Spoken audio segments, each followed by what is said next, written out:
Ooh, I know you want some, but no. We're not doing this. I told you I'm celibate. Stop it. Stop it. I'm gonna try. Work till I die. I'm gonna fail and get up, 'cause I'm not giving up on my dream.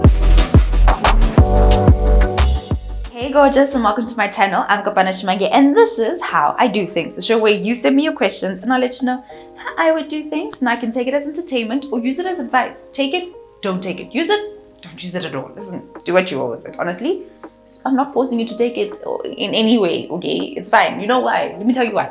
Because I am no professional. I'm no professional whatsoever. This is not professional advice in any way, shape, or form. I'm just letting you know what I would do if I was in your shoes. I received this question so many times. Like, Kopano, let's be serious though. Is it possible to date someone in today's day and age? In the 2020 what's? Is it really possible to date someone without having sex? It is a difficult one. I will not lie. I really don't. I think about it now and I'm like, if I had to start dating now and I was dating someone who didn't understand, how would I take it? How would I deal with it? Would I really be honestly able to remain celibate until marriage? Now, I've spoken about it before, about setting boundaries and my own journey in a video up here. I'm just saying, I'm not judging. I'm just saying, yesterday's close, 7 in the morning. But just to cut it short, is it possible to date while celibate in this day and age? Yes. Is it easy? No, not at all. It's difficult. It's just difficult. Personally, I've gone celibate 3 times. And 1 year, another year, and then when I was with my husband. Was it easy? It wasn't easy. During the times when I was dating before I met my husband, those guys did not stick around for it. They were just like, can't do it. They tried to get me into the bedroom many times. So I ended up just being single, okay? For majority of the time during this stage. But on the other hand, when I met my husband, we did engage, right? Yes. But after some time, I had a conversation with him and I was like, listen, I feel that God wants me to be celibate. And we did go celibate for about 18 months before we got married. Now, you can imagine, we're going through marriage things and we're going on holidays with the family and it's romantic everywhere we go. Locked the key. It was done. It was a prison. It was locked behind closed bars. Was it easy? No. Was it possible? Yes. Look, honey, it's not easy. It's not easy at all. Many people have had struggles with it, even in their relationship. But here are 5 things that you might need to think about being in a relationship in this day and age with the men that are here in this day and age and trying to remain celibate. Number 1, have an honest conversation with your boo thing. Just sit down with him and say, listen, babe, this is something that I really would love to do. And I know it's not going to be easy for you, but can we do this in our relationship? Putting forward the reasons why you want to do it, why you think it is important, and why you are here in this journey right now. The conversation of how far your relationship is going to go or how far you want your relationship to go is definitely going to come up, because if the man's is just like, listen, I was just here to try and get a little piece of some, and you are trying to remain celibate, then maybe he's going to be out. And maybe that wasn't the guy that you wanted to be with. And that's where the scary part comes in. It's just like, I want to remain celibate, but I want to keep this guy. But you have to understand that your decision to remain celibate is going to chase some guys away. It's going to be difficult. It's going to require extra prayer. It's going to require that you be around the right people. Personally, when I tried to go celibate, it was strange for my friends. It was strange for the people I was hanging around with. And because of the people I was around with, I'm very easily influenced by the people who are around me. That's why it's important for you to watch your friends and watch the people that you keep around you. Try and be in communities, even if it's just online, that will help you move through this journey. And if your friends don't understand, just don't talk to your friends about it. Talk to people who do understand. But it starts with an honest conversation with your mans about what you're going through, why you want to go through it, and how it is actually practically going to affect your relationship. Number 2, this is really important. He needs to see where this is rooted. It just can't come out of nowhere because it's fashion. Just because Kopano said it on How I Do Things, now you want to go celibate. Who's Kopano? Huh? She's not in my relationship, right? Don't bring this on the man. He actually needs to see where this feeling is rooted. Where is it coming from? Are you rooted in the place where you say this idea comes from? If your idea of purity comes from the Bible, then you need to be rooted in the Bible in all areas of your life. This doesn't mean you have to be perfect. It just means that you have to be rooted in God. You have to be rooted in the message. You have to be rooted in the Bible. And he needs to see that this girl is serious. She's not just saying it because it's got some hype on it. She's saying it because it's something that she's trying to put in her life. It affects all areas of her life. And this one, celibacy and purity, is one of them. Number 3 is the big one.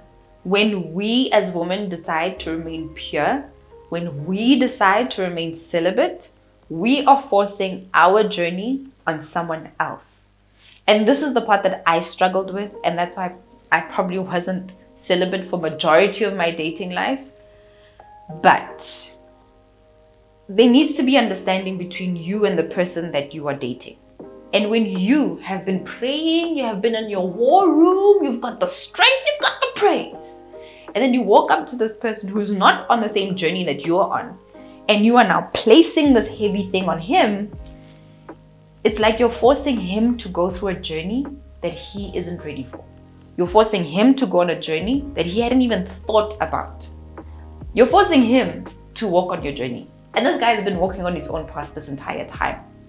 And you have to understand that listen, I'm putting this on this person, and I'm basically forcing him to go on a journey with me.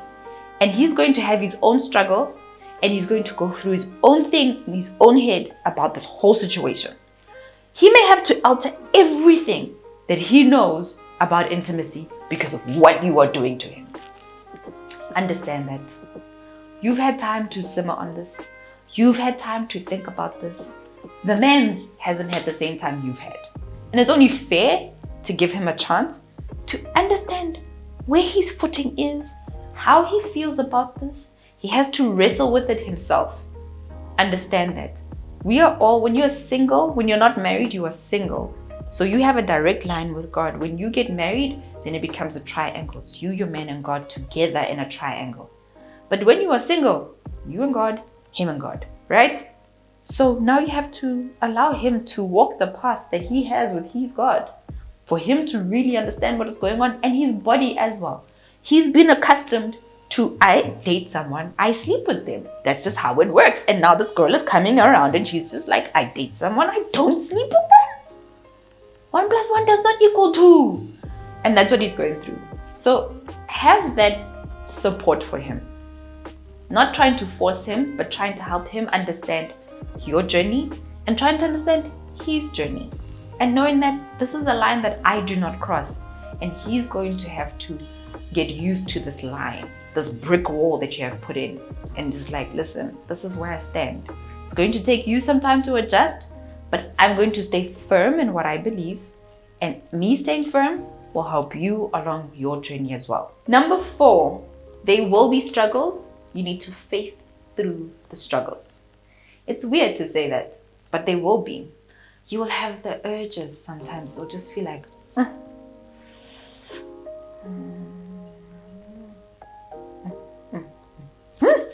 You're going to go through it. It's going to happen. It's not easy. It's not at all. You've got to faith through it. Pick a verse, just one verse, that is your purity verse in the Bible. Don't make it a verse that just condemns it, but rather make it a verse that speaks to it, that speaks about the goodness of it. It is good to stay pure, and it is bad to stay unpure, as the Bible would say. So instead of choosing the it is bad to stay unpure verses that condemn you and make you feel bad about yourself, choose the ones that know that you're human, that you will struggle, that it is not easy, it is difficult, but it's okay. Here are some examples. Good luck. Now I know I'm being evil, I'm sorry, but the reason why is because of number 5. Don't lead the man on. You're the one who came with this idea into this relationship. You're the one who has to hold strong. Don't lead the man on. It is absolute torture. It is just the worst thing that you could do. It is cruelty. Just don't do it. Why would you do that? Why would you get the man aroused knowing that you're not going to do anything about it? For fun? It's not fun for him. No, man. Keep your arousal to yourself. And if he is feeling that way, put some water on it. Put out the fire. It is your job to do that. Just don't get yourself in situations where that becomes a problem. It's not fair to the other party, honey. It's not fair. It's not.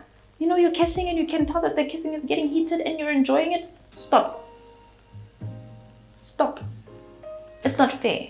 It really isn't. Why would, let's just say you love chocolate, okay? You love it. A person goes and he's like, let's go to the shops, I'm going to go buy you chocolate. You go to the shops, you buy just the best chocolate. And then he lets you smell the chocolate and then he puts it away and he's like, you can't have chocolate. I'd punch you in the gut. Chocolate? But that's what you're doing to him over and over and over again. And it's not fair. So don't go to the shops and buy the chocolate not to give it away. Don't do it. Don't go to the shops. Don't buy the chocolate. Don't think about chocolate. Put away the chocolate. As soon as you think about the chocolate, walk away from the chocolate. Go home. Go for a jog. But don't lead the man on. It's not fair. Look, I know it feels like I was just shouting at you, but I'm not. The truth is that celibacy is a journey that we go on as women a lot of the times, and we want to remain pure, and then we take this and we force it onto a man. Not to say that he shouldn't be on the journey with us, but just for us to understand that put yourself in his shoes and what he is going through. Yes, remain celibate. Try as hard as you can if that is what you have chosen for yourself.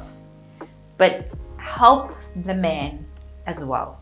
He's going to struggle through it. He's got to go work his own journey with it. So understand that and be supportive. Instead of just pointing fingers at him, thinking that he's unreasonable, just be there to support him as he goes through his journey of purity too. And if he falls and if he stumbles, it's up to you to decide whether you want to continue with the relationship or not. I've seen many relationships where men have left and come back because they were struggling with purity. I've seen relationships where men have left, gone and had some with someone else and come back because they were struggling with it. But it is his journey. I'm not saying you have to take him back. That's your decision. But he's also got to go through a journey because he loves you and he wants to stay with you. And if he decides that this is not for me and he leaves, then maybe he's not the right guy for you.